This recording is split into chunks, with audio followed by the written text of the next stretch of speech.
This is breaking news. My intention was not to give a press conference, not to give remarks, and not to speak outside of court, because I think the most important thing is to speak in court on the record. But since video cameras, the application for a video of today's proceeding was denied, I thought I would give the remarks that I gave in court out here so that the people who are interested in hearing what's happening to Luigi Mangione can hear what's happening to Luigi Mangione. So I'm going to do my best to stick to the remarks that were given in court.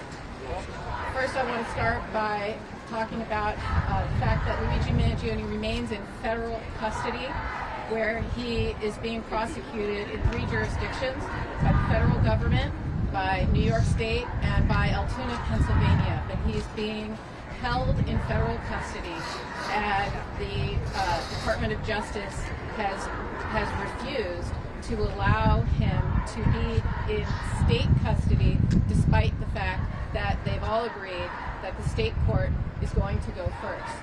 Now, this is problematic for several reasons. Number one, the federal government is still considering whether to execute Luigi and considering whether to seek the death penalty. So we are fighting that simultaneously while going first here in state court. And it impacts our ability to meet with him before court, after court. He's constantly surrounded by law enforcement. He's in shackles. He was wearing a vest today, looked like I don't even know what it looked like, but a very serious vest with his legs shackled and his arms shackled.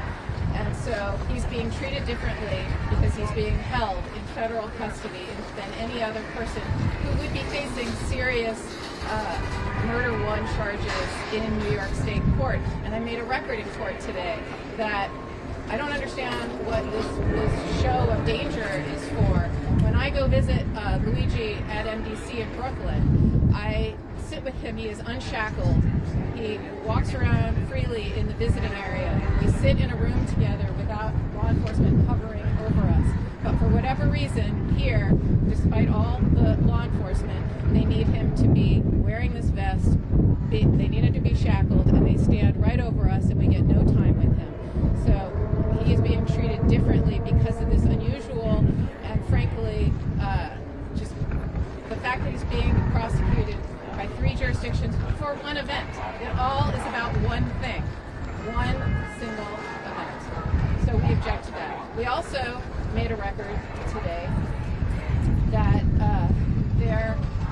although the Manhattan DA's office has been providing discovery, we're past the discovery deadline, but they have made an effort to provide discovery, and we appreciate it. But what we haven't received is the police paperwork from New York City. We haven't received any of, they call them DD5s. Those are the follow-up police reports that detectives write. I am sure there will be hundreds of them, and we have not received those yet. Very important. We've also just today received the discovery regarding the arrest in the Altoona case, and we've received a little of that previously, and we are concerned that Luigi's constitutional rights were violated in Pennsylvania, and there are serious search and seizure issues that will be litigated in that case in Pennsylvania and in this case here and in the federal case, because it is alleged that Luigi had a gun on him and had other property on him that they are going to use against him in all of the cases. And if there is a search and seizure issue, and again, we have to review all of the paperwork and camera footage when we receive it before we say definitively whether we think there is one. But so far, what we are seeing is we think there is a serious search and seizure issue, and so we want the opportunity to litigate it, including in Pennsylvania, where he was supposed to have a court date on February 24th, but the Department of Justice is refusing to transport him and allow him to face the charges in Pennsylvania. So he cannot litigate those issues in Pennsylvania.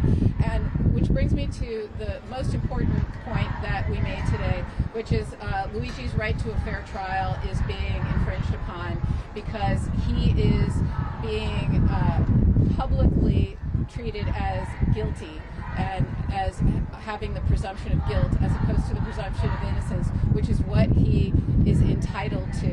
And although course, I understand the NYPD's need for a press conference before an arrest or after an arrest, which they did here. I didn't like it, but they did it, and I understood it. What I did not understand was how shocking it was that this week on HBO, in a documentary, I see the chief of detectives and the New York City mayor, full hair and makeup done, sitting down and giving an interview for television and talking about the evidence in Luigi's case, talking about police paperwork that we don't have, talking about forensics that we have not yet received. I guess we have now today, but I didn't when I was sitting there learning about the case, hearing an actor play Luigi reading from a journal that they say is Luigi's, and we have yet to receive it from the prosecution.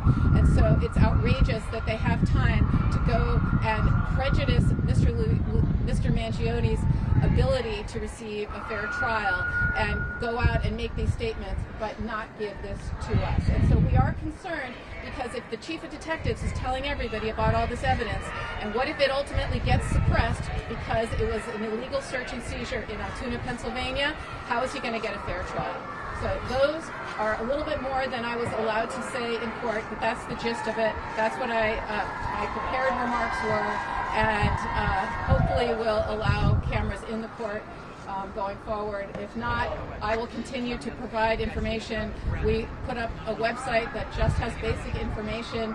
It's luigimangioneinfo.com, and we will post a transcript of today's proceeding on that website, and that's where we are going to be providing hopefully accurate information about this case. I apologize, I'm not going to take any questions, and I'm not going to make any other out-of-court statements, because this is truly intended just to be a recitation of what happened in court. But one last thing is, Luigi really wanted to thank the supporters for being here, and we all appreciate it very much. Thank you so much. What was the issue with this? About you doing a referendum on the gun hearing?